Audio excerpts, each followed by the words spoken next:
বিশ্বাস করেন আসলে আলোচনাগুলো আসে না। সলাতুনিয়া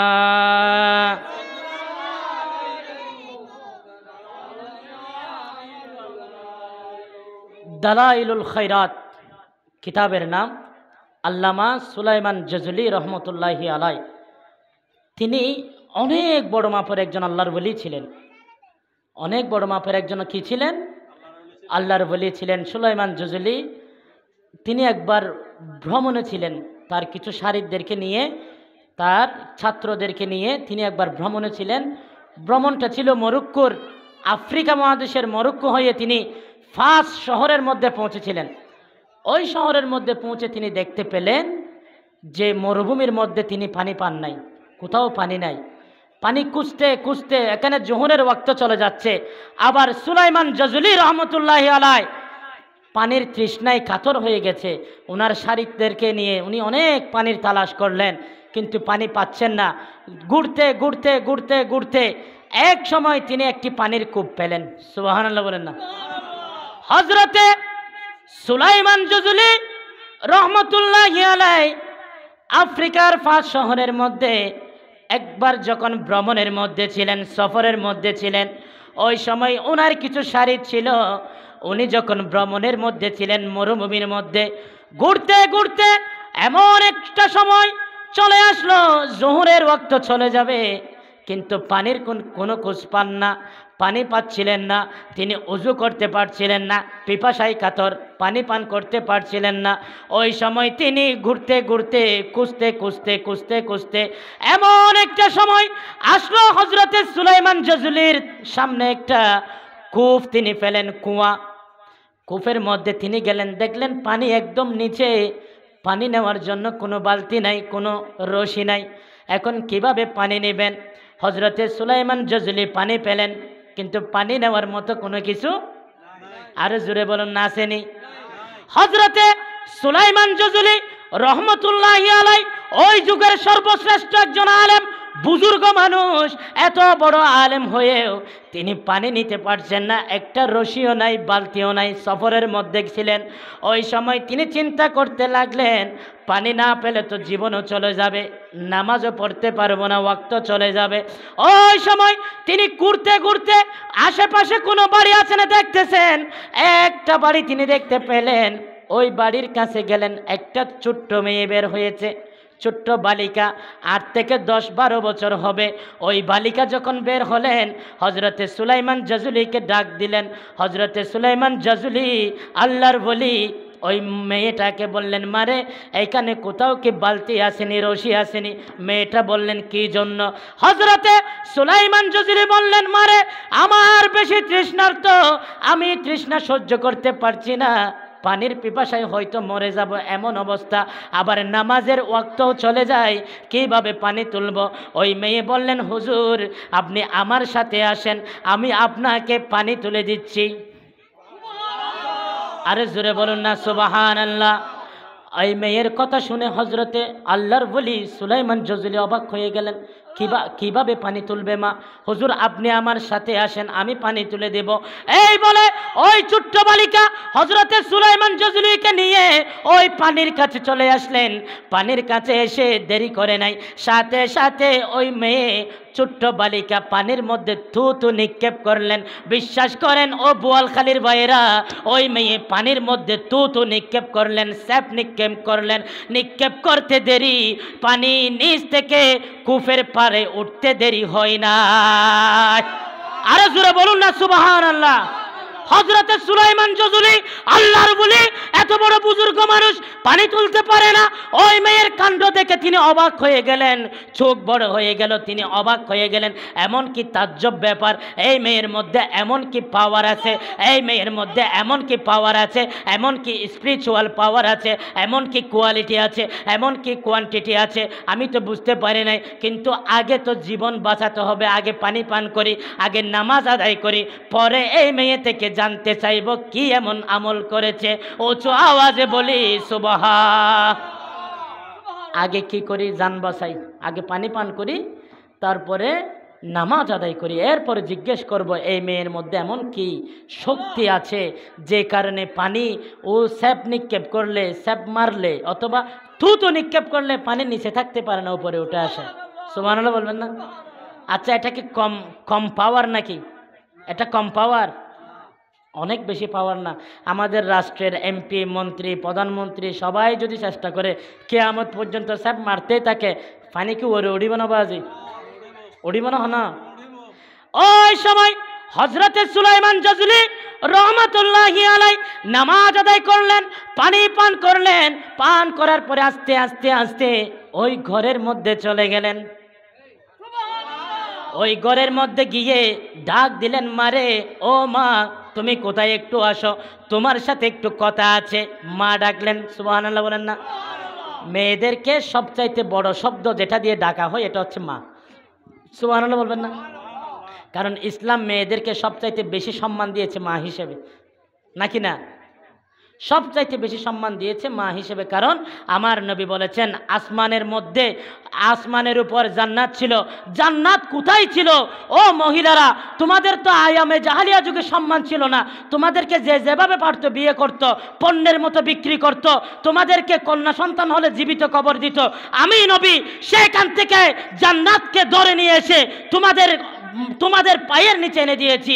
আমি নবী ঘোষণা করেছি, আল জান্নাতু তাহতা আকদামিল উম্মাহাত। ও আমার উম্মতেরা, তোমাদের জান্নাত তোমাদের মায়ের পায়ের নিচে। সুবহান, আর জোরে বলবেন না সুবহানাল্লাহ?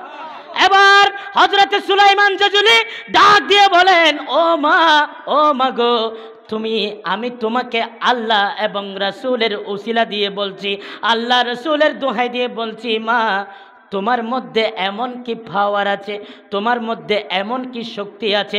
তুমি তো ছোট্ট একটা মেয়ে, ছোট্ট একটা বালিকা, স্যাপ মারলে কেমনে পানি উপরে উঠে যায়, তো নিক্ষেপ করলে কূপের পানি নিচে থাকে না, কেমনে উঠে যায়? আমি তো এত বড় আল্লাহর বলি হয়েও আমি তো এই কাজটা করতে পারলাম না, কিভাবে করেছ? ওই মেয়ে ডাক দিয়ে বলে, হুজুর, ও হুজুর, আমি কিয়ামত পর্যন্ত কাউকে এই কথা বলতাম না, কিন্তু আপনি যখন আল্লাহ এবং নবীর উসিলা দিয়েছেন, দোহাই দিয়েছেন, আমার সাধ্য নাই আপনাকে না বলে থাকার, এই জন্য আমি আপনাকে বললাম। ও আমার বাবা জান, ও আমার দরবেশ বাবা, ও আমার আল্লাহর বলি, ও আমার সুলাইমান জাজুলি, শোনো, আমি এমন একটা মেয়ে, গ্রামের মধ্যে যেমন 5-10টা মেয়ে আছে তাদের মতো আমি একজন মেয়ে, কিন্তু না, আমার মধ্যে তেমন কোনো পাওয়ার নাই, আমার মধ্যে তেমন কোনো সুপারলেটিভ পাওয়ার নাই, আমার মধ্যে তেমন কোনো শক্তি নাই, কিন্তু এমন একটা আমল আমি করি যে আমলের কারণে আমার আল্লাহ আমার তুতু মুবারককে এমন দামি করে দিয়েছে। হযরতে সুলাইমান জাজুলি ডাক দিয়ে বলে, মারে কি আমল আমাকে একটু বলো, আমিও সে আমল করতে চাই। ওই মেয়ে ডাক দিয়ে বলে, হুজুর, আমি এমন কোনো বেশি আমল করি না, আমি প্রত্যেক দিন ফজরের নামাজের পরে, প্রত্যেক দিন মাগরিবের নামাজের পরে আমার নবী দু জাহানের বাদশার উপর বেশি বেশি দরুদ শরীফ পড়ি। দরুদ শরীফ পড়ার কারণে আমার আল্লাহ আমার জবানের মধ্যে এত তাহাজির পয়দা করেছেন, এত শক্তি দিয়েছেন, আমি কূপের মধ্যে তো নিক্ষেপ করলে পানি নিচে আর থাকতে পারে না, আমার আল্লাহর কুদরতির হুকুমে পানি একেবারে উপরে উঠে যায়। আরে জোরে বলুন না সুবহানাল্লাহ। এমন শক্তি আমাদের মধ্যে আসুক, আমরা চাই কি চাই না? তাহলে কি পড়তে হবে? অনেকে বলে আমরা নাকি ইনশাআল্লাহ, আমার হুজুর কাবলা কি বলেছেন যে ফজর की नमाज के बाद 100 बार दरूद पाक पढ़ना बेटा, এবং মাগরিব की नमाज के बाद 100 बार दरूद पढ़ना है। तो আমার নবীর আওলাদ হুজুর কাবলা তৈয়ব শাহ, তাহের শাহ কেন এই সবক দিলেন? কেন এই সবক দিলেন? আমার নবীর সেই আওলাদ, আমার মুর্শিদ তাহের শাহ এই জন্য আপনাদেরকে ফজরের নামাজের পরে 100 বার দরুদ শরীফ পড়ার কথা বলেছেন, মাগরিবের পরে 100 বার দরুদ শরীফ পড়ার কথা এই জন্য বলেছেন। বেটা, ও আমার রুহানি বাচ্চা, আমি চাই তোমার ফজরের পরে তোমার দিনটা আমার নবীর দরুদ দিয়ে শুরু হোক, এমনকি তোমার মাগরিবের পরে রাতটা আমার নবীর দরুদ দিয়ে শুরু হোক, যাতে তোমার দিন এবং রাত কায়েম হয়ে যায়।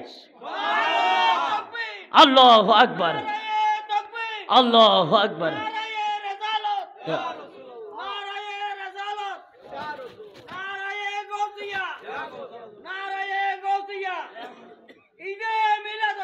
জিন্দাবাদ জিন্দাবাদ। তাহলে বুঝছেন যে যার দরুদ শরীফ দিয়ে দিন শুরু হয়, যার দরুদ শরীফ দিয়ে রাত শুরু হয়, আচ্ছা এর থেকে দামি দিন আর রাত কি আছে নাকি? আছে? নাই তো। এই জন্য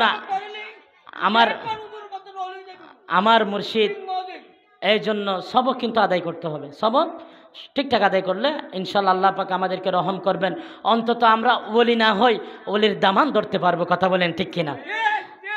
পৃথিবীতে দেখছেন না আপনারা, এই যে আমাদের আঞ্জুমানের সভাপতি মহসিন সাহেব, উনি কোনো বড় আলেম ছিলেন না, বড় হুজুর ছিলেন না, কিন্তু মুর্শিদে করিম উনাকে কবুল করেছেন।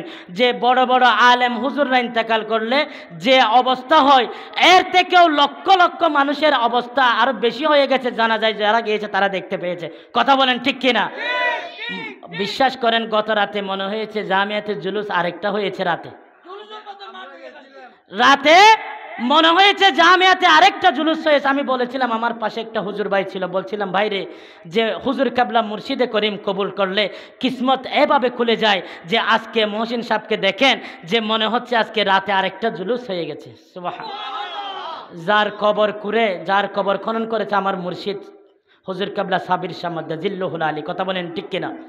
আর যার জানাজার মধ্যে মুর্শিদে করিম কান্না করে, তার তো দুনিয়া আখিরাত মকবুল হয়ে গেছে। সুবহানাল্লাহ বলেন, সুবহানাল্লাহ বলেন না? আমরা প্রত্যেকে হুজুর কাবলার মুরিদ হিসাবে এমন মওত চাই কি চাই না? আল্লাহ প্রত্যেককে এমন মৃত্যু দান করুক, আমিন। সলাতুনিয়া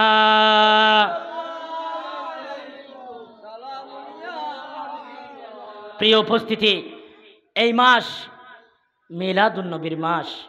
আসলে মিলাদুন্নবীর মাস যখন আসে, আমাদের মাঝে অন্তত যাদের মধ্যে নবীর প্রেম আছে তাদের অন্তরে কেমন যেন একটু খুশি খুশি লাগে। কথা বলেন ঠিক কিনা? খুশি লাগে না? আমরা যারা এখন বড় হয়ে গেছি, আসলে আমাদের ছোটবেলায় যেভাবে ঈদের একটা খুশি, কুরবানির ঈদের একটা খুশি, ঈদ উল ফিতরের একটা খুশি ছিল, এখন কি এই খুশি কাজ করেনি? করে না। কিন্তু আলহামদুলিল্লাহ এখনও এমন একটা ঈদ আছে যেই ঈদ আমার নবীর ঈদ, ওই ঈদ আসলে কেমন জানি খুশি খুশি লাগে। সুবহানাল্লাহ বলেন না? খুশি লাগে না? অনেক বেশি খুশি লাগে। সকল ঈদের সেরা ঈদ আজ ঈদ মিলাদুন নবীর মাহফিল চলতেছে, আজ ঈদ মিলাদুন নবীর আনন্দ উল্লাসে সারা জগৎ ভরেছে, আনন্দ উল্লাসে সারা জগৎ ভরেছে, আজ ঈদ মিলাদুন নবীর জুলুস চলতেছে, আজ ঈদ মিলাদুন নবীর মাহফিল চলতেছে। মানব দানব হরে গেলমান ত্রিভুবনেতে, দয়াল নবীর পশু পাখি বৃক্ষলতা মানবার দানব, নারায়ের সালত বলে করতেছে উৎসব। কথা বলেন ঠিক কিনা? আরে পশু পাখি বৃক্ষলতা মানবার দানব, নারায়ের সালত বলে করতেছে উৎসব। সেই উৎসবে দুলনা দোলায় মধুর বাতাসে, আজ ঈদ মিলাদুন নবীর জুলুস চলতেছে, আজ ঈদ মিলাদুন নবীর। আরে নূরের নবীর নুরি চরণ যেদিন পাইব বন, দুঃখ মুছিয়া লাভ করিল স্বর্গীয় জীবন। সুবহানাল্লাহ বলেন না? আমার নবীর চরণ যেদিন দুনিয়া পেয়েছে সেদিন দুঃখ মুছে গেছে, স্বর্গের জীবন জান্নাতি জীবন লাভ করেছে। সুবহানাল্লাহ। এই নাতে রাসূল যিনি লিখেছেন শামসু ভান্ডারী, তিনি কি বলেছেন জানেন? শামসু বলে যে আশেকে জীবনকে সাজাই, মিলাদ কিয়াম দরুদ সালাম নাতে মুস্তাফাই। শামসু বলে যে আশেকে জীবনকে সাজাই, মিলাদ কিয়াম দরুদ সালাম নাতে মুস্তাফাই। সে আশেকের কলবে আল্লাহ আরশ করেছে, আজ ঈদ মিলাদুন নবীর জুলুস চলতেছে। সলাতুনিয়া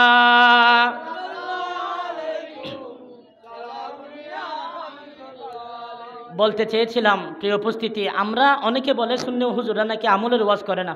আচ্ছা দরুদ শরীফ পড়তে বলছি, এটা আমল না নাকি আমলের বাইরে? এর থেকে বড় আমল আর আছে নাকি? আপনি নামাজ পড়েন? কথা বলেন, পড়েন কি না? নামাজ পড়েন? আল্লাহ নামাজ পড়ে না? পড়ে না। আল্লাহ নামাজ? আপনি রোজা রাখেন?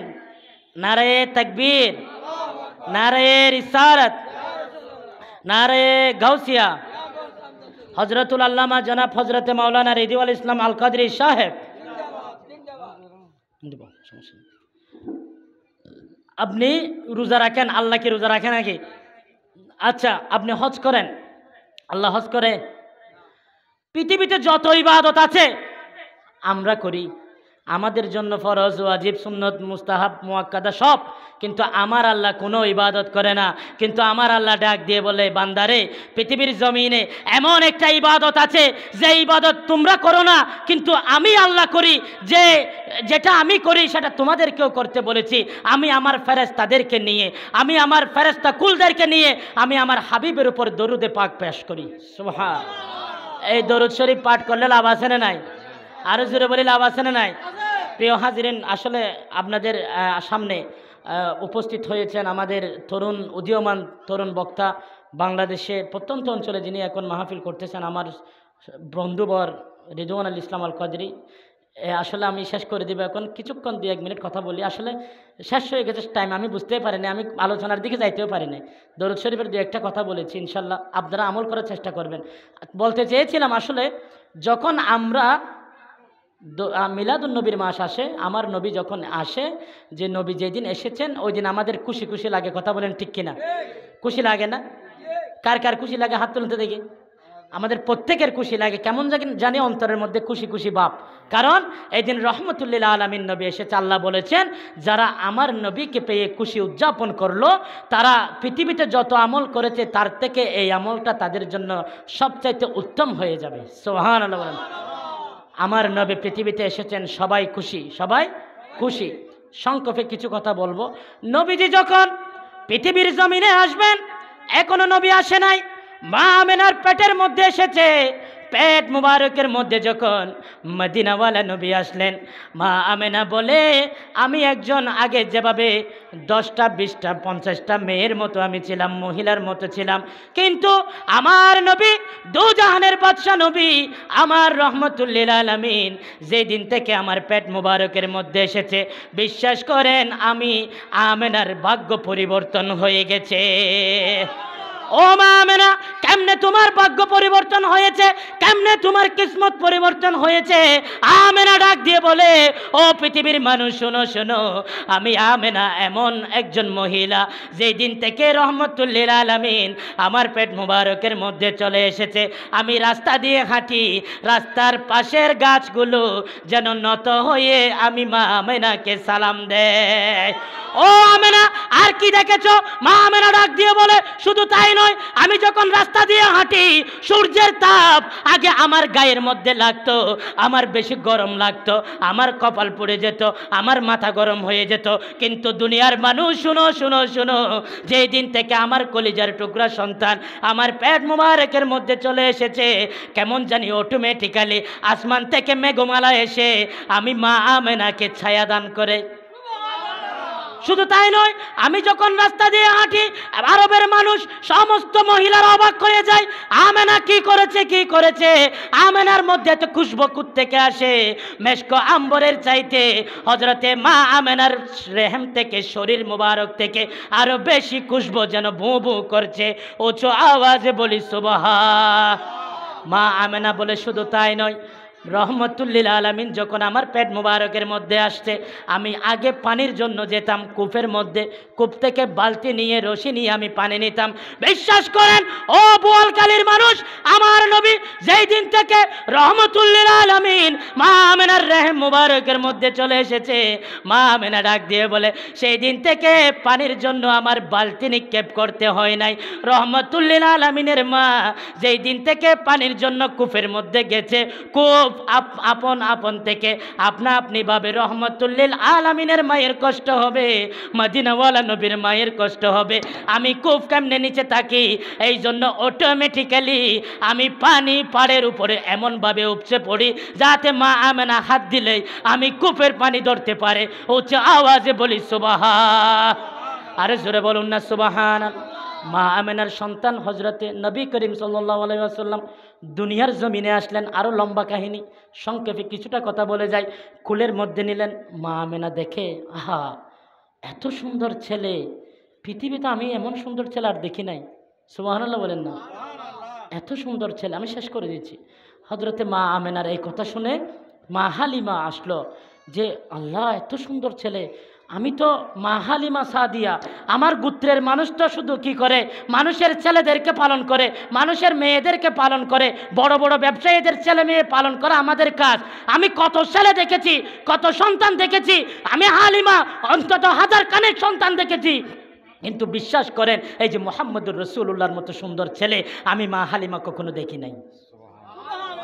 আরে জোরে বলুন না সুবহানাল্লাহ। হজরত আব্দুল মুত্তালিব সেখানে ছিল। মুত্তালিব বলে, আরে হালিমা তুমি কয়টা ছেলে দেখেছো? আমি রুমে গিয়েছি, আমি সিরিয়া গিয়েছি, বিশ্বের আনাচে কানাচে আমি গিয়েছি।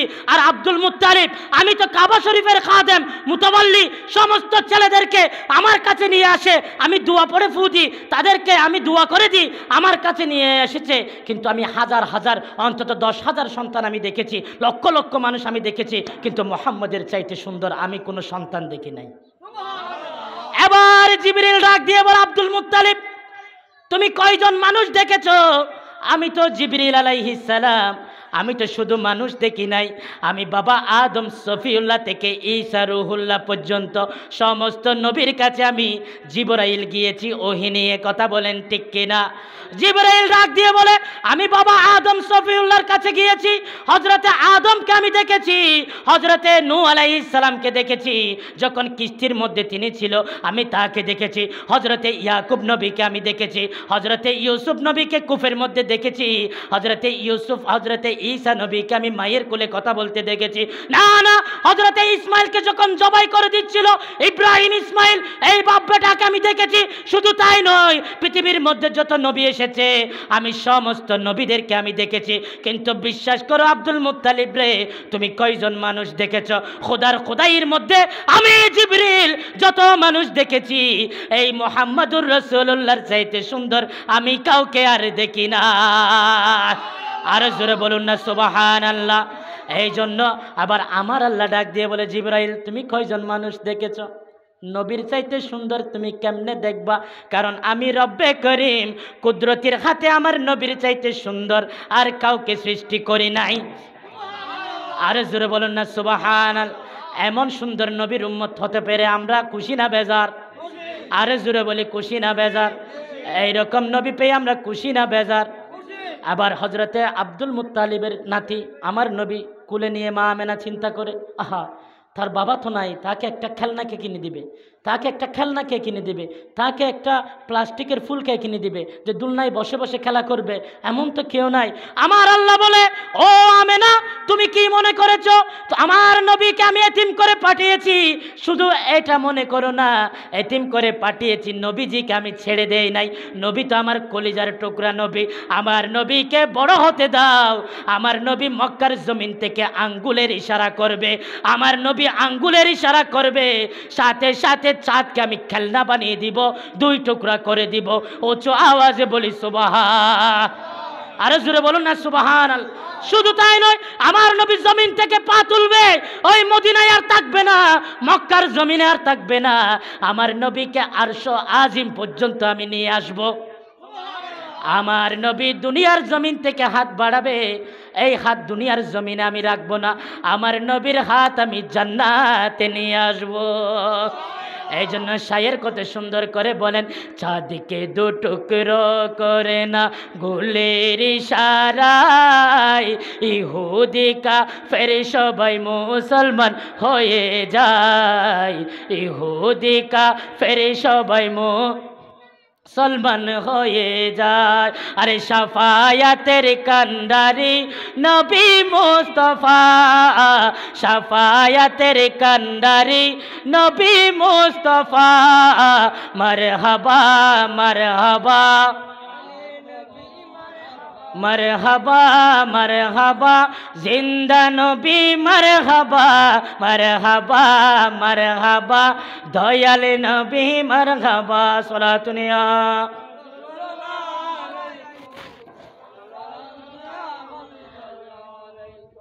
ভুল ত্রুটি হলে ক্ষমা করে দিবেন। যা কিছু বলেছি রসুলের পক্ষে এবং আল্লাহর পক্ষে বলার চেষ্টা করেছি। বিশেষ করে দরুদ শরীফের আমল করবেন, আমার নবীকে বেশি বেশি ভালোবাসবেন। আসলে আমি একটা হাদিস বলেছিলাম যে আমার নবীকে ভালোবাসা এটা হচ্ছে মুমিনের কাজ। নবীকে যে যত বেশি ভালোবাসে সে তত বড় মুমিন। নবীকে ভালোবাসা মানে হচ্ছে ইমানদারের পরিচয়। নবীজি বলেছেন যে নিজের ছেলে মেয়ে সন্তান সন্ততি মাল দৌলতের চাইতে আমি নবীকে ভালোবাসলো না, আসলে সে প্রকৃত মুমিন হতে পারে নাই। এতক্ষণ পর্যন্ত আমার বন্ধুকে বসিয়ে রেখে যে আমি এতক্ষণ আলোচনা করছি, এটা হচ্ছে আসলে নিয়ম বিরোধী কাজ করতেছি। আল্লাহ আমাদের প্রত্যেককে মাফ করুন, আমিন। এবং আজকের আজিমুসান মাহফিলকে আল্লাহ যারা এন্তেজামিয়া কমিটি আছে, যাদের পরিবারবর্গ ব্যবস্থাপনা করেছেন, আল্লাহ প্রত্যেকের হকের উপর আজকের মাহফিল কবুল করুন, আমিন। আমি বিদায় নিচ্ছি, আপনারা সবাই আমার জন্য দোয়া করবেন। ভুল ত্রুটি ক্ষমা সুন্দর দৃষ্টিতে দেখবেন। আসসালামু আলাইকুম ওয়া রাহমাতুল্লাহি ওয়া বারাকাতুহু।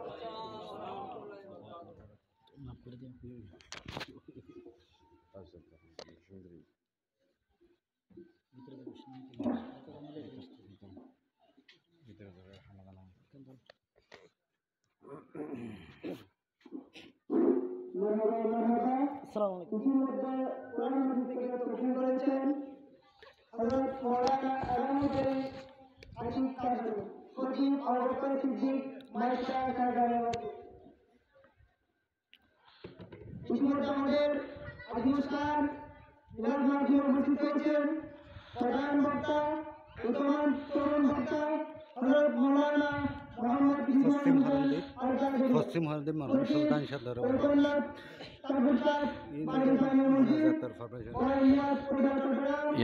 নাম ইয়েন্না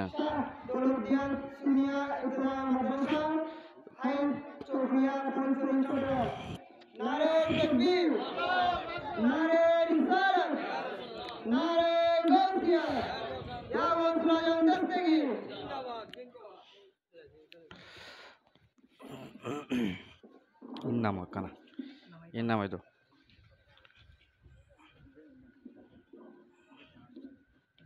এবার তুলে দাও।